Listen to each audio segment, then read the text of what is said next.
আসমান থেকে নিয়ে দ্বিতীয় আসমানের দূরত্ব কত বছরের পথ? 500 বছরের পথ।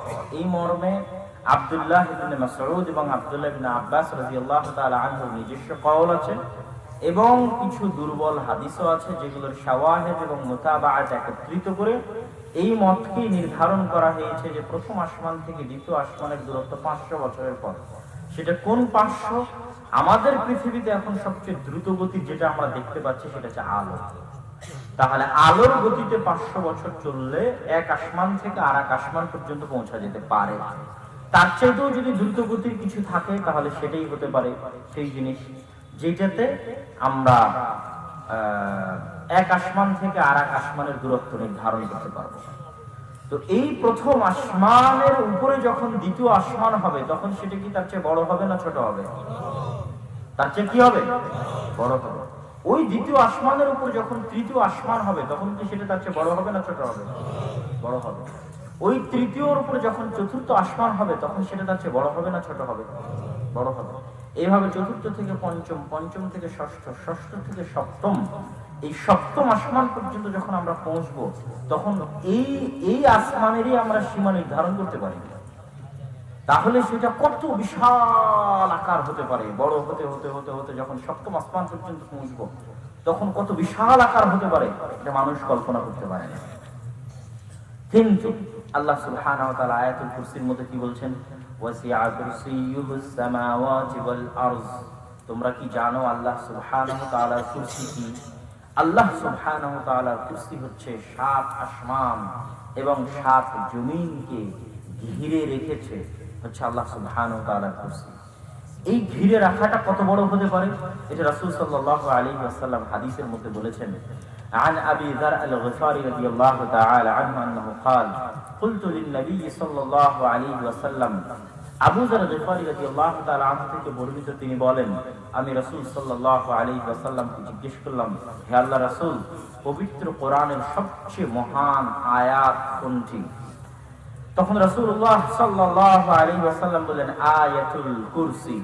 আয়াতুল কুরসি হচ্ছে পবিত্র কোরআনের সবচেয়ে মহান আয়াত। এবার আল্লাহ রাসূল নিজেই বলছে, আবু যর তুমি কি জানো কুরসি কি? আবু যর তুমি কি জানো এই আয়াতুল কুরসির মধ্যে আল্লাহর কুরসির কথা আছে। ওয়াসিআ কুরসিয়্যুস সামাওয়াতি ওয়াল আরদ। তুমি কি জানো কুরসি কি? তখন রাসূলুল্লাহ সাল্লাল্লাহু আলাইহি ওয়াসাল্লাম নিজেই উত্তর দিচ্ছেন, মাস সামাওয়াতু সাব'উ মা'আল কুরসি ইল্লা কাহালাকাতিন মুলকাতিন ফি আরদিন ফালাতিন। এই যে 7 আসমান আর 7 জমিন আমরা কল্পনা করলাম, যেখানে প্রথম আসমানের নিচের বর্ণনা আমি আপনাদেরকে দিলাম যে বিজ্ঞানের দৃষ্টিতে প্রথম আসমানের নিচের এই অবস্থা, যার কোনো সীমানা তারা নির্ধারণ করতে পারে না। এই হিসেবে সপ্তম আসমান পর্যন্ত কল্পনা করার পর রাসূলুল্লাহ সাল্লাল্লাহু আলাইহি ওয়াসাল্লামের হাদিসকে কল্পনা করুন। রাসূলুল্লাহ সাল্লাল্লাহু আলাইহি ওয়াসাল্লাম বলেন, শোনো, এই 7 আসমান এবং 7 জমিনের সাথে আল্লাহ সুবহানাহু ওয়া তাআলার কুরসির তুলনা ওই রকম বিরাট মরুভূমির মধ্যে পড়ে থাকা একটি ছোট্ট আংটির মতো। আল্লাহু আকবার। তথাই বিশাল 7 আসমান এবং 7 জমিন আল্লাহ সুবহানাহু ওয়া তাআলার কুরসির তুলনায় বিশাল মরুভূমি হচ্ছে আল্লাহ সুবহানাহু ওয়া তাআলার কুরসি। আর এই বিশাল 7 আসমান আর 7 জমিন হচ্ছে ওই মরুভূমির মধ্যে পড়ে থাকা একটি ছোট্ট আংটি। এবার রাসূলুল্লাহ সাল্লাল্লাহু আলাইহি ওয়াসাল্লাম পাল্টা জিজ্ঞেস করছে আবু যর গফারি, আবু যর গফারি তুমি জানো আরশের সাথে কুরসির তুলনা কি? তুমি কি জানো আরশের সাথে কুরসির তুলনা কি? ফাজলুল আরশি কাফাজিল ফালাতি আলাল হালাকা। শোনো, কুরসির সাথে 7 আসমানের যা অবস্থা, আরশের সাথে কুরসির তাই অবস্থা। তথা 7 আসমান যেমন বিশাল মরুভূমির মধ্যে পড়ে থাকা একটি ছোট্ট আংটি, আর ওই বিশাল মরুভূমি হচ্ছে আল্লাহ সুবহানাহু ওয়া তাআলার কুরসি। তো এই কুরসির তুলনা আরশের সাথে অনুরূপী, তথা এই আল্লাহ সুবহানাহু ওয়া তাআলার কুরসি হচ্ছে বিশাল মরুভূমির মধ্যে পড়ে থাকা একটি ছোট্ট আংটি, আর বিশাল মরুভূমি হচ্ছে আল্লাহ সুবহানাহু ওয়া তাআলার আরশ। আল্লাহু আকবার। তাহলে এবার আপনি বলেন আইনাল্লাহ, আল্লাহ সুবহানাহু ওয়া তাআলা কোথায়?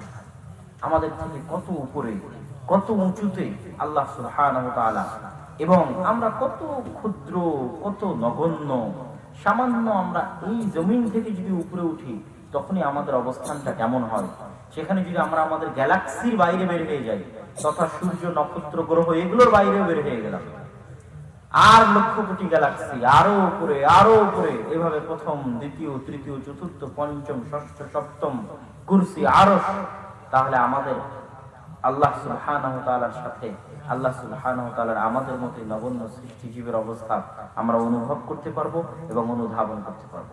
আল্লাহ সুবহানাহু ওয়া তাআলার আরশ ফেরেশতারা বহন করে। স্বাভাবিক অবস্থায় কতজন ফেরেশতা বহন করে এইটা হাদিসে সহিভাবে বর্ণিত হয়নি, তবে কিয়ামতের মাঠে 8 জন ফেরেশতা বহন করবে। তো ওই ফেরেশতাদের বর্ণনা রাসূলুল্লাহ সাল্লাল্লাহু আলাইহি ওয়াসাল্লাম দিয়েছেন, উযিনা লি আন উহাদ্দিসা আন মালাকিন মিন মালাইকাতি হামালাতিল আরশ, আমাকে অনুমতি দেওয়া হয়েছে যে আমি তোমাদেরকে বর্ণনা করে শোনাবো যারা আরশকে বহন করে সেই সমস্ত ফেরেশতাদের অবস্থা কেমন। ইন্নামা বাইনা শাহমাতি উযুনিহি ইলা আতিকিহি মাসীরাত 700 আম, যেই সমস্ত ফেরেশতা আরশকে বহন করে তাদের কানের লতি থেকে নিয়ে কাঁধ, আমার কানের লতি আর আমার কাঁধের দূরত্ব 4 থেকে 6 ইঞ্চি, সেই সমস্ত ফেরেশতার কানের লতি থেকে নিয়ে কাঁধের দূরত্ব 700 বছরের পথ। ওই 700 বছর যদি আমরা আমাদের পৃথিবীর সবচেয়ে দ্রুত গতির শক্তি আলোকে ধরি, যেটা প্রতি সেকেন্ডে 3 লক্ষ কিলোমিটার গতিতে চলে, তাহলে আলো 700 বছর চললে এই গতিতে যত দূর যাবে, ওই বহনকারী ফেরেশতার কানের লতি থেকে কাঁধের দূরত্ব তত দূর হবে। তাহলে সেই ফেরেশতার বাকি অবস্থার বর্ণনা আর রাসূলুল্লাহ সাল্লাল্লাহু আলাইহি ওয়াসাল্লাম দেননি। সম্মানিত উপস্থিতি, আল্লাহ সুবহানাহু ওয়া তাআলার অস্তিত্ব, আল্লাহ সুবহানাহু ওয়া তাআলার জাত, আল্লাহ সুবহানাহু ওয়া তাআলার সত্তার এই সামান্য, আল্লাহ সুবহানাহু ওয়া তাআলা কোথায় আছে, এই সামান্য জ্ঞান অর্জন করার পরে আল্লাহ সুবহানাহু ওয়া তাআলার দ্বিতীয় যে বিষয় আমরা জ্ঞান অর্জন করব, সেটা হচ্ছে আল্লাহ সুবহানাহু ওয়া তাআলার নাম এবং গুণাবলী।